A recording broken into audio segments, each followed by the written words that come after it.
The race for the White House continues with the election still too close to call. It is too close to call. There are still key states counting votes this voting for President Trump and former Vice President Joe Biden. Taking a look at the CBS News presidential map right here, you see it, the race to 270 in the Electoral College. Biden with 224 points, Trump 213. And CBS 2's Skyler Henry joins us live from the White House with more on a nail-biter here. Skyler, good morning to you.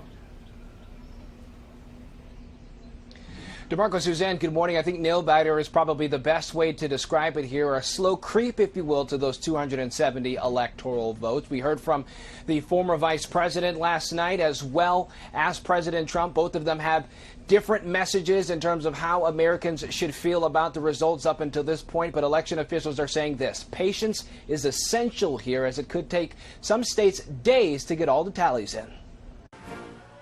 President Trump tried to declare victory overnight at the White House. We were getting ready to win this election. Frankly, we did win this election. CBS News has not projected a winner in the race for president, with a number of states still counting ballots, and neither candidate having the 270 electoral votes needed. We want all voting to stop.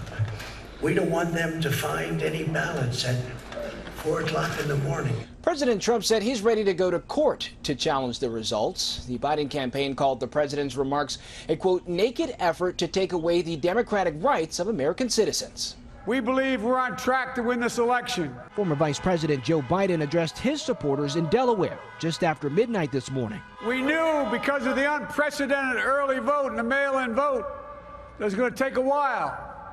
We're going to have to be patient.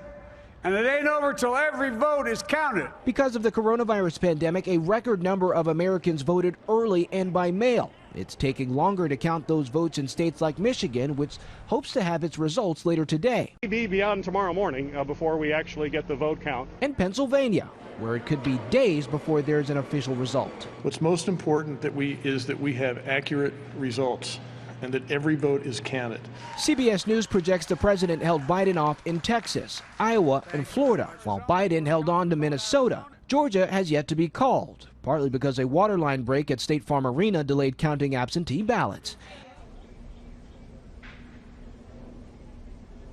Now, there are paths to victory for both of these candidates here. Both of them really want to break down that blue wall, so to speak, and try to win one of those states in the upper Midwest. Those battleground states are going to be important here should one of these candidates win the White House.